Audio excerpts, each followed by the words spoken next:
This video will cover the more specific procedures that take place each night at the shelter, starting with setup.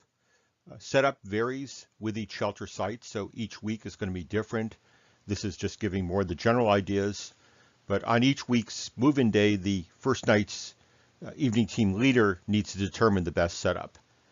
Consult the shelter information sheet that'll be in the front of the shelter binder, determine any specific needs or issues, and then figure out where's the best place to put everything. On other nights, with the nightly volunteers and perhaps guest helpers, the evening team will lay out the mattress pads until the capacity of the room is met, although completion of setup may be delayed if room is needed for eating.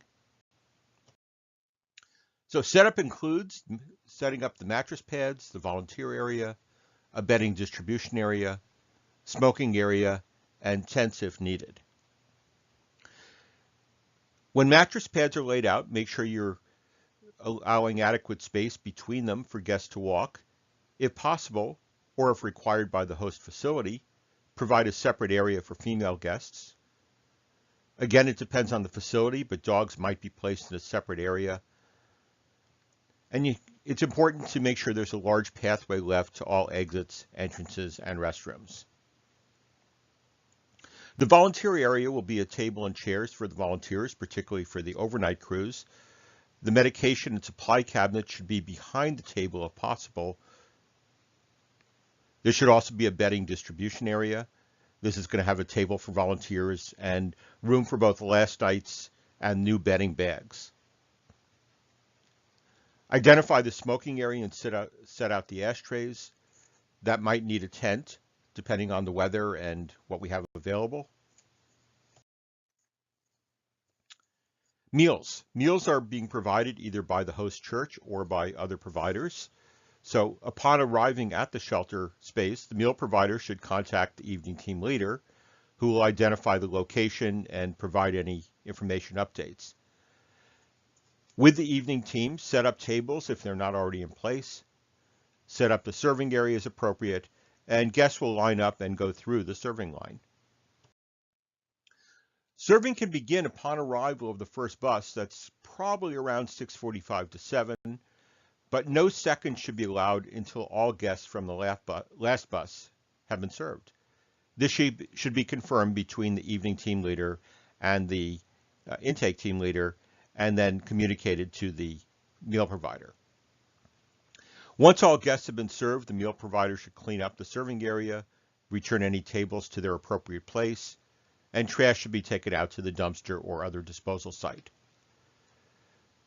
I want to emphasize that safe space volunteers may eat at the shelter if there is sufficient food, but volunteers should not take any food until all guests have eaten. We have options and they don't. Evening team volunteers should assemble laundry bags as needed. They may be assembled earlier, but each bag will include a blanket, a pillow, and a sheet, and it'll have a tag on it for the guest's name. An evening volunteer should be assigned to distribute bedding. First-time guests will be issued a bag. The guest's name and the date should be written on both sides of the tag that's near the string hole the first time it's used. The next morning, guests should return the bed linens to the bag, turn it in as they leave, and then returning guests should be given the laundry bag that they turned in earlier.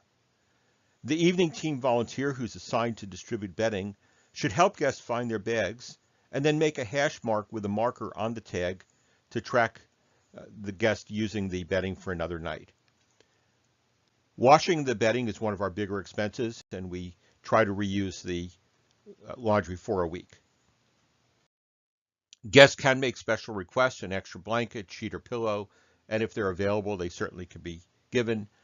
When extra bed linens are issued, the laundry person should make a note on the tag by the string hole, B for blanket, P for pillow, S for sheet.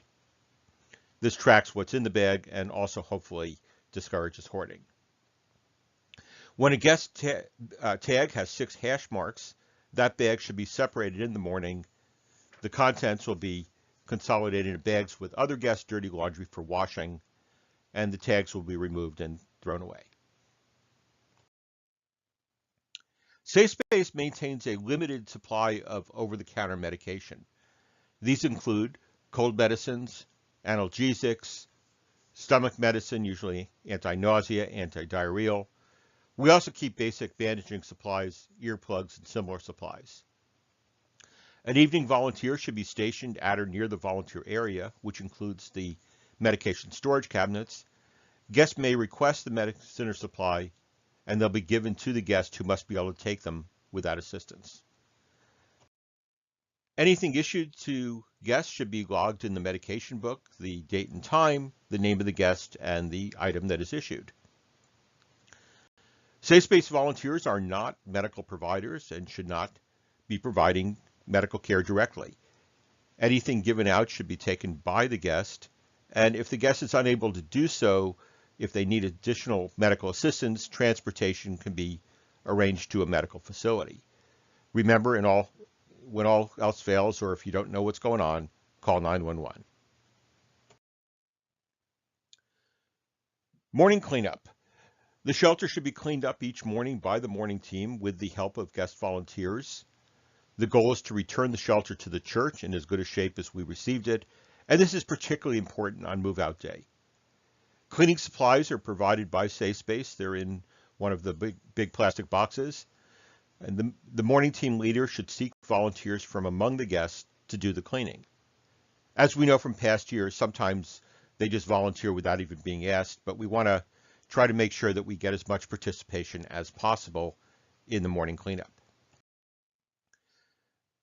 The shelter should be cleaned up inside and out, and that includes the smoking and dog areas and bathrooms. So specific tasks include sanitizing the kitchen and the bathrooms, wiping down the bedding mats, mopping or vacuuming the kitchen and sleeping areas needed, clearing any tents that are used to personal items or debris, picking up around the smoking and pet areas, and then finally returning supplies to the supply bins. Again, this will vary by location, but usually we're going to also in the morning take down any tents that are used, and particularly on the final day at that location.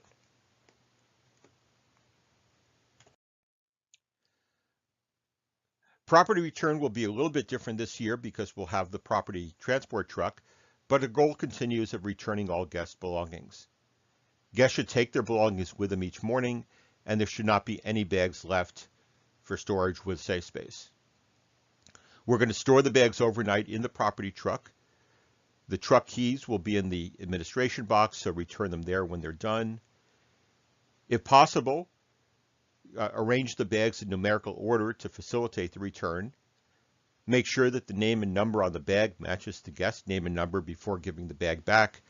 And if a guest doesn't know his number, if the wrist bag got lost, then you can confirm using the guest log.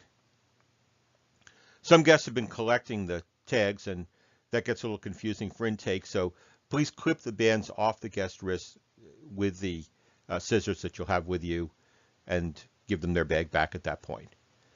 Collect the empty property bags, put them all inside a bag, and then place that in the property truck so it will go back to intake the next afternoon rather. Morning transport will be provided by Work Training Center on weekends and by Steve Eddy's bus on weekdays. Have the guests ready for pickup, which will begin around 7 o'clock. Guests must wait either inside the building or in the smoking area for the morning transport. And remember that all guests must leave the shelter by Safe Space Transport.